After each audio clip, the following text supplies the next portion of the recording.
Des frappes, je cite, stratégiques, chirurgicales et précises, assorties de marches, meetings et de grèves. Tout un ensemble d'actions pour dire non à l'application de l'IUTS. Et désormais, la lutte va au-delà de la suppression pure et simple de cet impôt chez les travailleurs du public et du privé.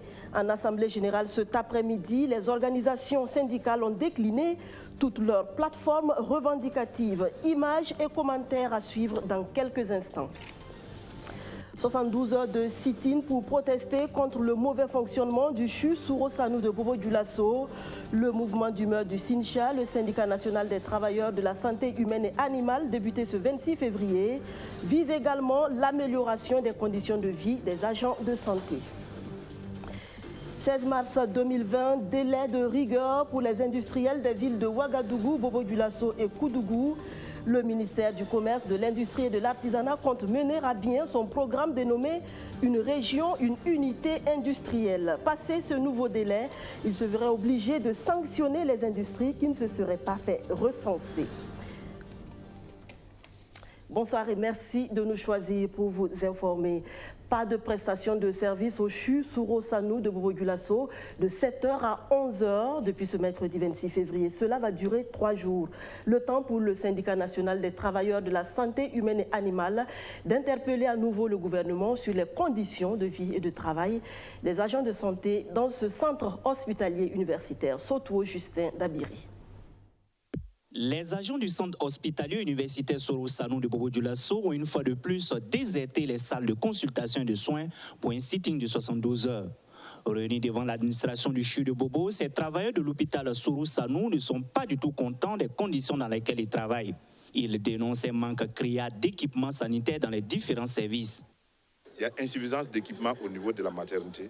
Et même en termes d'infrastructure, il n'y a pas suffisamment de salles pour prendre en charge toutes les femmes qui viennent pour avoir les soins en termes de césarienne. Et si vous prenez aujourd'hui en chirurgie orthopédique et traumatologique, les urgences chirurgicales, pour ceux qui viennent pour les questions de fractures ou questions en tout cas d'accidents sur la voie publique, les cas gravataires sont évacués à Ouagadougou, purement et simplement. Il y a également la question de l'imagerie médicale. Le scanner n'est pas opérationnel il y a plus d'1 an. Et même les clichés simples pour montrer effectivement une pathologie, souvent c'est des ruptures fréquentes qu'on constate, amenant les patients à aller à l'extérieur pour faire ces différents examens. En plus du manque d'équipements sanitaires, les agents de santé de l'hôpital Soro-Sanou disent être confrontés à un problème de rémunération selon Yaya Traoré. Au mois de décembre, les gens ont eu des difficultés pour entrer en possession de leur salaire. C'est pratiquement le 31 par rapport à avant où le 22 au plus tard, les gens avaient le salaire. Au mois de janvier, nous avons pensé qu'effectivement, on allait terminer avec ce cycle infernal. Mais il faut dire que c'est vers le 3 février et même le 6 que les gens ont eu les salaires. Et il y a eu tellement d'insuffisance dans le traitement de ces salaires-là, parce qu'il y en a même qui n'ont pas eu de salaire, on ne savait pas où se trouver leur salaire. Il y en a dont les salaires ont été virés dans des comptes autres que les leurs et dans une autre banque. Donc nous avons dit qu'il y a un problème de professionnalisme même qui se pose à ce niveau. Selon les responsables de la sous-section SYNCHA du CHU de Bobo-Dioulasso, des pourparlers ont eu lieu avec les premiers responsables de l'administration de l'hôpital. Une rencontre déplorée par le SYNCHA. Nous trouvons que c'est regrettable que c'est lorsque on commence à allumer le feu que l'administration appelle pour des échanges. On aurait pu nous appeler et communiquer parce que nous avons fait une première déclaration en date du 16 février, interpellant l'administration aux problèmes qui se posent. Le 20 février, nous avons fait appel à mobilisation des travailleurs par rapport à la situation. Et lorsque nous avons déposé le préavis pour faire le sitting de ce matin, qu'on nous a effectivement appelé hier à 10h pour échanger effectivement pour nous. En fait, nous avons compris que c'était pour qu'on ne puisse pas tenir le sitting. Nous avons tenté d'avoir la réaction de la direction générale du CHU, mais nous a fait savoir qu'elle réagirait dans les jours à venir. Les agents de santé de l'hôpital Soro-Sanou, eux, menacent de durcir le ton si des mesures idoines ne sont pas rapidement prises pour satisfaire leurs revendications. La CGTB va plus loin dans sa protestation contre l'IUTS, l'impôt unique sur les traitements et salaires. 5 jours de grève générale du lundi 16 au vendredi 20 mars 2020. Mais avant, pas question de laisser l'exécutif souffler. Appel est lancé à tous les syndicats en vue de la poursuite des débrayages et boycotts sectoriels. Une marche-meeting sur l'ensemble du territoire national est également annoncée pour le samedi 7 mars prochain. Autant de décisions prises cet après-midi à l'issue d'une assemblée générale qui a vu la bourse du travail de Ouagadougou refusée du monde. Arsène Konditamde, Abdourazak Traoré. Pour ce premier grand rassemblement contre l'impôt unique sur les traitements et les salaires, la mobilisation n'a pas fait défaut. L'enceinte de la bourse du travail était exiguë. Certains ont suivi le meeting étant derrière les murs. De la détermination, il y en avait. Et quand le secrétaire général de la CGTB prend la parole, il lance les hostilités. Ne vous fiez pas à ce qu'ils vont dire et restez serein. Un combattant qui est sûr de l'aboutissement de sa lutte, il n'y a pas de panique à bord. Et de ce point de vue, nous disons, en plus du fait que dès demain matin, toutes les structures sont invitées à opérer ces frappes stratégiques. Je ne vais pas les détailler ici parce que si je les détaille, certains vont commencer à faire les balises. SG, vous avez bien entendu. Il faut aller à ce titre. Le 3 matin, mardi 3 à 10h, nous invitons toute la presse, nationale et internationale, à la boucle du travail ici à 10h. Les secrétaires généraux vont se retrouver à l'avance. On aurait eu le temps de voir comment ces frappes stratégiques ont commencé, faire un point et communiquer avec l'ensemble de nos frères et sœurs du pays. Ça, c'est la première étape de la lutte. La prochaine va consister à des grèves générales sur l'étendue du territoire national. Sur l'ensemble du territoire, ça sera des marches meetings. On va avancer crescendo en voyant ceux qui sont assis là-bas, qu'est-ce qu'ils font. Ce n'est pas des questions de bousculade.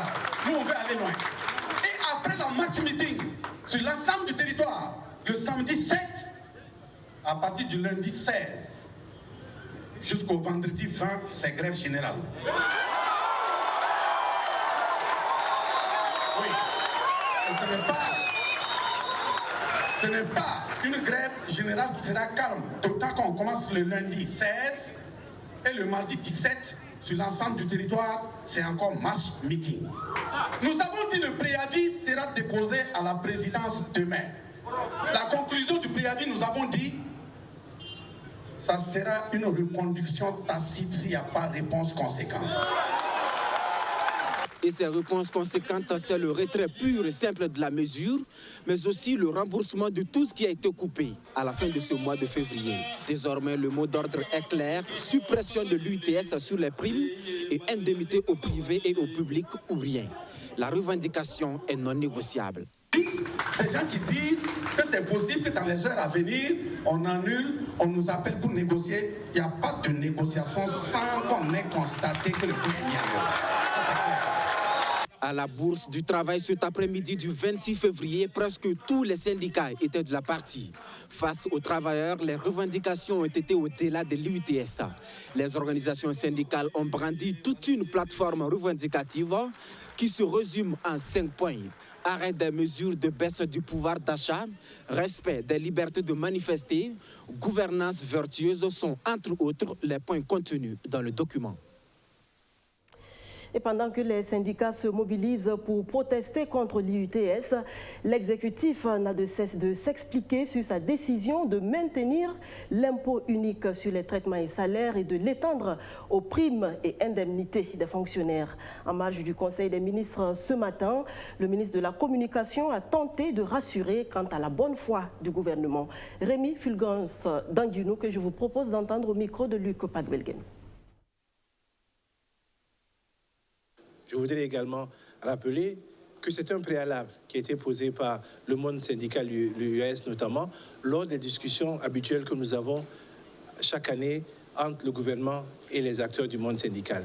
Le gouvernement, donc, regardant le fait que c'est une loi, regardant le fait également que nous avons une logique d'équité et de justice, a, en janvier 2020, pris le temps de regarder comment cela peut être le plus supportable par les acteurs.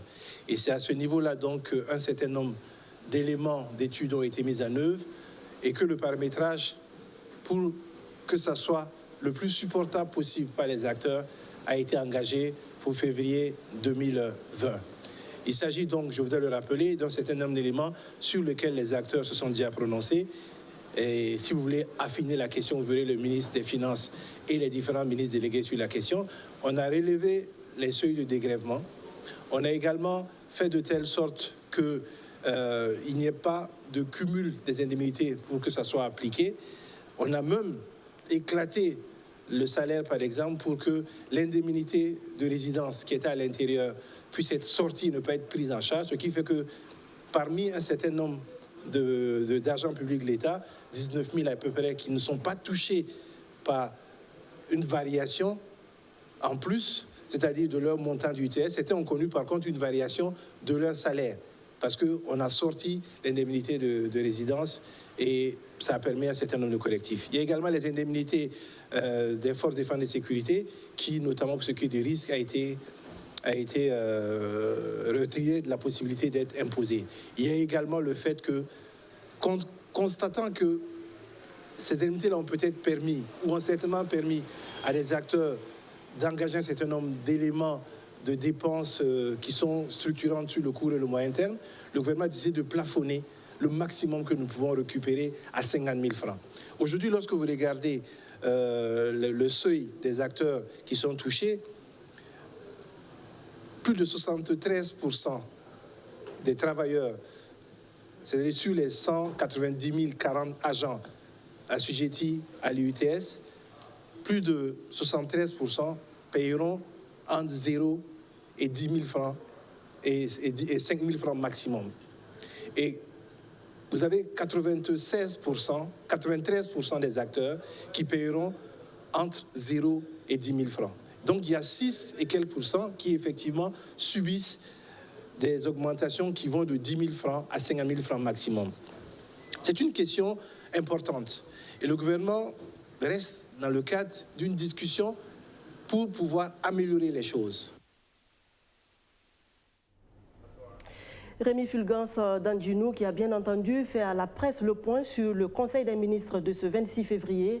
La santé et notamment les mesures prises pour lutter contre le coronavirus au Burkina Faso, l'agriculture à travers le prochain recensement agricole et la diplomatie étaient au menu. Des précisions donc avec le ministre de la Communication.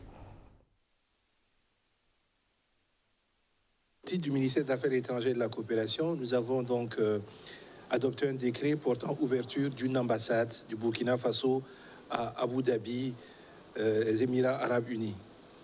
L'État des Émirats arabes unis est une fédération de 7 Émirats, dont Abu Dhabi et Dubaï. C'est donc une puissance économique et financière avec laquelle de plus en plus notre pays, le Burkina Faso, et un certain nombre d'acteurs économiques ont des relations. Sur requête donc du Burkina Faso, le gouvernement émirati a marqué son accord pour l'ouverture d'une ambassade à Abu Dhabi aux Émirats arabes unis. L'ouverture de cette ambassade permettra à notre pays d'assurer une meilleure protection de la diaspora burkinabé dans cette région, de promouvoir l'expertise nationale du Burkina Faso dans cette zone, Abu Dhabi étant le siège d'un certain nombre d'institutions internationales, d'accroître le volume des échanges commerciaux entre nos deux pays et d'offrir de nouvelles perspectives de coopération en matière notamment de santé, d'énergie, de sécurité, de transport et de lutte contre le terrorisme. Au titre donc du ministère de l'économie, des finances et du développement, nous avons adopté un rapport relatif à l'organisation d'une deuxième table ronde pour le financement du deuxième recensement général de l'agriculture. Ce recensement est une opération statistique destinée à collecter, traiter et diffuser des informations qualitatives sur la structure de l'agriculture. En effet, face à la situation sécuritaire actuelle, il est impérieux de chercher à comprendre comment cette situation d'insécurité affecte le secteur agricole et quelle est son incidence sur la sécurité alimentaire et nutritionnelle des ménages, afin d'avoir donc une réponse structurelle mieux adaptée au niveau de l'agriculture et satisfaire donc les besoins de planification. Au titre du ministère de l'Agriculture et des Aménagements hydro-agricoles, nous avons donc adopté un décret portant création d'un dispositif national de pilotage de la Journée nationale du paysan.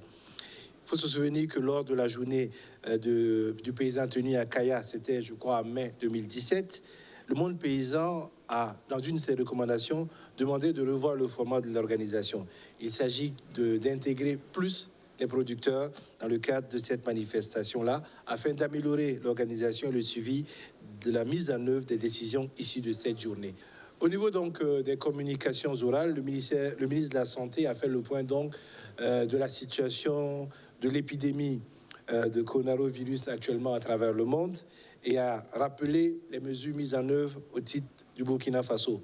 Le Conseil instruit donc sur certains points, notamment le renforcement de la sensibilisation de la population et surtout le renforcement du contrôle aux points d'entrée aériens et terrestres de notre pays. Le coronavirus qui frappe de plein fouet l'Europe, plus de 377 contaminations, dont 14 décès. La France vient d'enregistrer son premier cas de décès dû à l'épidémie qui, pour le moins, s'accélère. Après l'Italie, le Covid-19 se propage à travers l'Europe. La maladie touche de nouveaux pays, Autriche, Suisse, Croatie et Grèce, ainsi que l'Algérie. L'Europe a dépassé les 377 personnes contaminées. 14 ont succombé au virus, la majorité en Italie. Plusieurs chancelleries déconseillent de s'y rendre et la venue de supporters de Turin pour un match de foot à Lyon fait polémique. Sur une grande partie des résultats, plus de 95% ont été négatifs. Évidemment, les informations récoltées grâce à ces données nous sont très utiles pour comprendre les mécanismes de circulation du virus. Dans cet hôpital parisien est mort le premier malade français, un enseignant de 60 ans qui ne s'était pas rendu dans une zone à risque. Il est décédé 12 jours après un touriste chinois de 80 ans. Dans cet hôtel de Tenerife, dans les Canaries, 700 personnes sont confinées depuis mardi, car 4 clients italiens de l'établissement, porteurs du virus, sont hospitalisés. L'OMS rappelle que la grippe saisonnière fait 60 000 morts en Europe chaque année et que le vaccin disponible est trop souvent boudé par la population. Le gouvernement burkinabé a décidé de doter chacune des 13 régions du pays d'une unité industrielle. C'est dans le cadre de la stratégie nationale d'industrialisation dont le coût global s'élève à environ 700 milliards de francs CFA. Le processus est en cours, mais il se heurte à une difficulté majeure. Le recensement des industries existantes peine à se réaliser. Le ministère en charge de l'industrie a animé un point de presse hier sur la question. Kwame Hervé-Dapa. Avant de donner le résultat du processus, à quelques jours de la fin du délai imparti, le fonctionnaire du ministère en charge du commerce et de l'industrie tient d'abord à rappeler le contenu du communiqué sur l'opération spéciale de recensement des unités industrielles installées dans les zones industrielles de Ouagadougou, Bobo-Dioulasso et Koudougou. À cet effet, un communiqué est diffusé depuis le 20 janvier 2020. Pour porter à la connaissance des industriels installés dans les zones industrielles de Ouagadougou, Bobo et Koudougou qu'ils ont jusqu'au 28 février pour transmettre au ministère, à la Direction générale du développement industriel pour les zones industrielles de Ouagadougou et auprès des directions régionales du commerce, de l'industrie et de l'artisanat de Bobo-Dioulasso et de Koudougou pour les 2 autres villes qui sont concernées par l'opération, des informations permettant d'établir l'état d'occupation réel des zones industrielles des villes concernées, d'identifier les attributaires de chaque parcelle, de déterminer la situation des droits et taxes payés, de déterminer les délais encourus pour investir dans chaque parcelle, d'identifier la nature des investissements sur chacune des parcelles, de déterminer le nombre des parcelles encore libres et pouvant faire l'objet éventuellement de nouvelles attributions. L'opération qui devrait prendre fin ce 28 février n'a visiblement pas connu grand succès. Le ministère en charge du commerce et de l'industrie constate et réagit. À 3 jours du terme initial de l'opération, seuls 2,32% des unités ont répondu à notre invite, sur un total de 560 unités identifiées dans nos bases de données. Afin de permettre aux acteurs qui disent pour certains ne pas disposer ou n'avoir pas eu l'information ou ne l'avoir découvert que très tardivement, de retirer ces fiches en concertation avec le ministre. Il a été décidé donc de porter ce délai du 28 février au 16 mars pour leur laisser le temps de faire les efforts qu'il faut pour nous fournir l'ensemble de ces informations. Au-delà de ce nouveau délai du 16 mars, les sanctions sont prévues. Elles vont jusqu'au retrait des sites qui seront concernés, a martelé le ministère en charge du commerce et de l'industrie. Engagé dans la lutte contre le réchauffement climatique, le Burkina Faso veut expérimenter le mécanisme du REDD+, la réduction des émissions dues à la déforestation et à la dégradation des forêts. Le mécanisme en cours d'élaboration, l'adhésion des acteurs s'avère nécessaire. Rémi Lambert-Nébier. 4 groupes d'acteurs majeurs dans la préservation des forêts sont réunis par le programme d'investissement forestier pour échanger sur les mécanismes de préservation des forêts au Burkina. Ce sont des acteurs des filières carité, anacarde, bois, énergie et production animale. Le programme d'investissement forestier a en charge la mise en œuvre du processus REDD+, un mécanisme qui vise la réduction des gaz à effet de serre et le renforcement des stocks de carbone forestier dans les pays en voie de développement. Interagir avec ces acteurs du secteur privé vise à les mettre à contribution dans la mise en œuvre du processus. La stratégie nationale REDD+ au Burkina, c'est tout un processus qui demande qu'à tout moment, les acteurs qui sont impliqués soient en concertation pour permettre donc de voir le niveau d'avancement du processus, mais également de combler les gaps à travers les échanges sur les éventuelles actions complémentaires à ajouter, à prendre en compte. Les acteurs qui sont là, vous voyez donc, c'est un groupe d'acteurs très important, et parce que ce que nous cherchons, la transformation que nous cherchons, il faut partir donc de la sensibilisation, de l'information régulière donc des acteurs, et pour aboutir donc à la fin à cette transformation de comportement envers donc l'environnement, envers les forêts, pour parvenir vraiment à la fin, à la réduction effective donc des émissions dues à la dégradation, à la déforestation. Cette rencontre de 48 heures permettra également aux participants de renforcer leurs connaissances sur le mécanisme REDD+. Dans un premier temps, il va y avoir donc une série de communications qui vont porter donc essentiellement sur, comme je l'ai dit, sur l'état d'avancement du processus REDD+, parce que nous sommes en train d'élaborer la stratégie. Il faut toujours donc rendre compte donc à nos partenaires, à ces acteurs-là, du niveau d'avancement de l'élaboration de cette stratégie. Et ça, le point sera fait donc par les experts qui sont chargés de cette question. Et également, il est très nécessaire de remettre les gens à niveau sur certaines thématiques, parce que la REDD+, elle est assez complexe quand même, il faut le dire. Donc à tout moment, on a besoin d'être informé sur de nouvelles thématiques, et il y aura des communications encore qui vont porter donc sur ces thématiques de façon précise. Le processus REDD+ au Burkina Faso est multisectoriel et s'étend à des domaines comme l'agriculture, l'élevage, la sécurisation foncière, l'exploitation minière, la recherche scientifique ou la promotion du genre. L'atelier de restitution sur la REDD+ a pris fin aujourd'hui même à Ouagadougou. Éducation à présent est ce projet qui vient comme une bouffée d'oxygène pour les acteurs du domaine. Lancé ce lundi à Ouagadougou, le projet FAST vise le maintien des enfants à l'école, les filles surtout, notamment dans les zones en proie à l'insécurité. Luc Paguelguem nous en dit plus. C'est une lueur d'espoir pour les élèves des régions du Burkina Faso les plus touchées par le terrorisme. Le projet FAST, ou renforcer le droit des filles à achever une scolarité sécurisée et à temps au Burkina Faso, lancé ce jour, permettra de remettre au moins 51 000 élèves, dont 24 000 filles, dans le système éducatif. Le projet s'étale sur 3 ans et sera exécuté par Plan Burkina et la Fondation SROM, d'un coût de 16,2 millions de dollars canadiens. Ce projet est financé par Affaires mondiales Canada. Ce projet avec Plan International Canada et la Fondation Stromae vise à offrir une éducation sécurisée pour ces jeunes déplacés, notamment les jeunes filles et les adolescentes qui sont toujours beaucoup affectées par ce genre de violence et de déplacement, pour les aider à pouvoir terminer le primaire, à avancer et à faire ça de manière rapide pour que le temps déjà perdu soit rattrapé. Et bien sûr, je pense avoir un impact très positif sur les communautés, donc ces 5 régions où les parents pourront voir leurs enfants scolarisés. Les 4 régions les plus affectées par la crise sécuritaire concernées par le projet FAST sont le Sahel, l'Est, le Centre-Nord et le Nord.